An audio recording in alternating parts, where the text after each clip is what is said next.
नमस्कार, आदाब साथियों। आप सभी का एक बार फिर से मेरे YouTube चैनल में बहुत बहुत स्वागत है।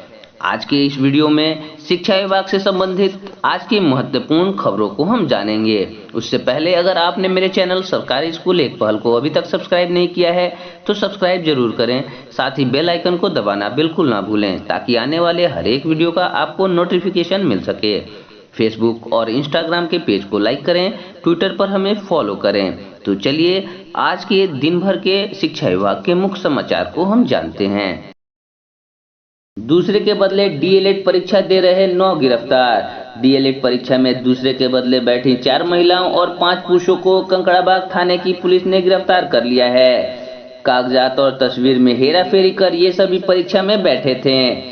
पकड़ी गई महिलाएं और पुरुष स्कॉलर हैं। कंकड़ाबाग थानेदार रविशंकर सिंह ने बताया कि पूछताछ के बाद सभी आरोपितों को जेल भेज दिया गया है। दूसरी ओर डीएलएड परीक्षा में सेंटर का खेल सामने आने के बाद सॉल्वर गैंग पर शक की सुई घूमने लगी है। कंकड़ाबाग थानेदार के मुताबिक स्कॉलरों के अलावा उन अभ्यर्थियों पर भी केस दर्ज किया जाएगा जिनकी जगह ये परीक्षा देने बैठे थे।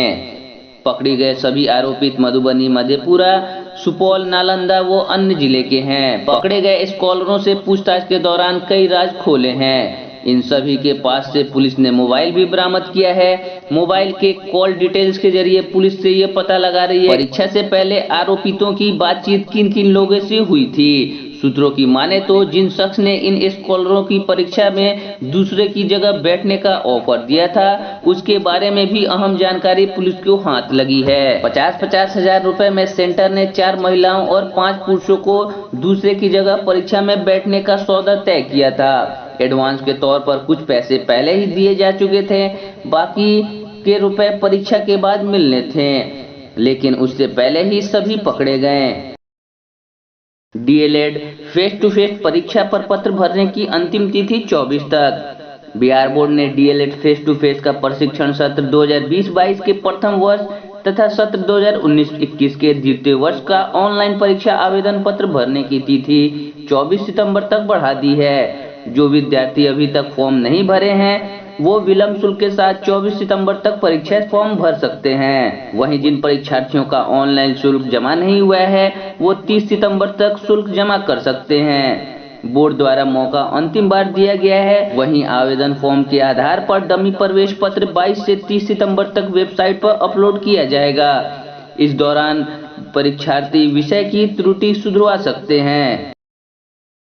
कोरोना संक्रमण में मृत अभिभावकों के बच्चों को दी जाएगी छूट। अभिभावक खो जाने वाले छात्रों को बोर्ड परीक्षा शुल्क माफ। सीबीएसई ने 10वीं और 12वीं के उन विद्यार्थियों का परीक्षा शुल्क माफ कर दिया है जिनके अभिभावक का निधन कोरोना संक्रमण के कारण हो गया है। इसको लेकर बोर्ड द्वारा सभी स्कूलों को नोटिफिकेशन जारी कर दिया गया है। इसके साथ ही बोर्ड ने 9वीं से 11वीं तक के रजिस्ट्रेशन फीस को भी पूरी तरह से माफ कर दिया है।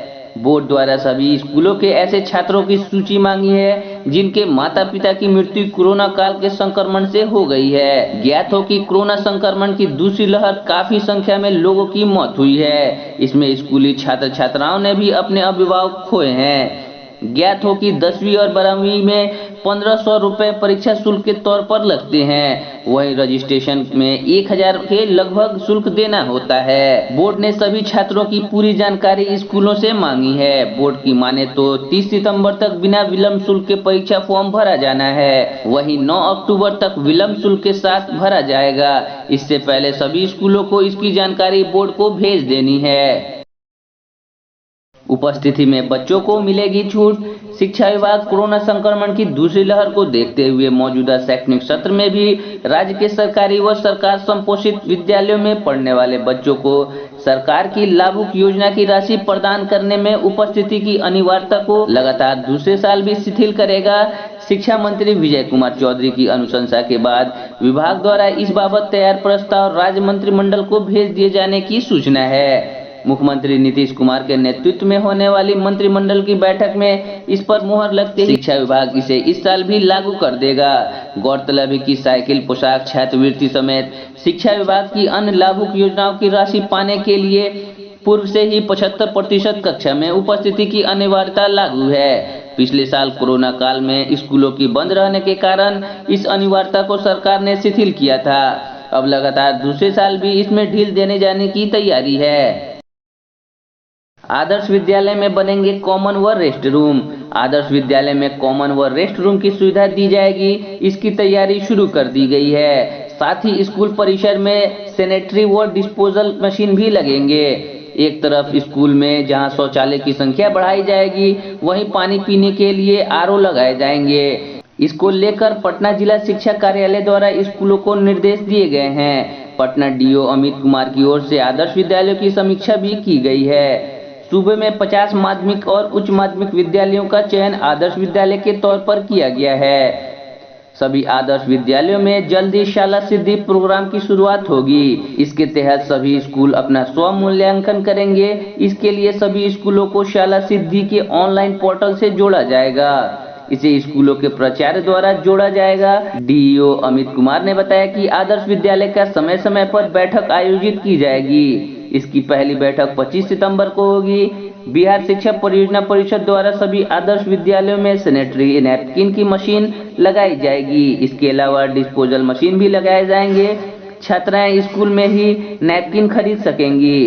इसके लिए भी इंतजाम किए जा रहे हैं। छात्रों की संख्या के अनुसार कक्षाओं को बढ़ाई जाएंगी। वेतन नहीं देने वाले वित्त रहित संस्थानों को नहीं मिलेगा अनुदान।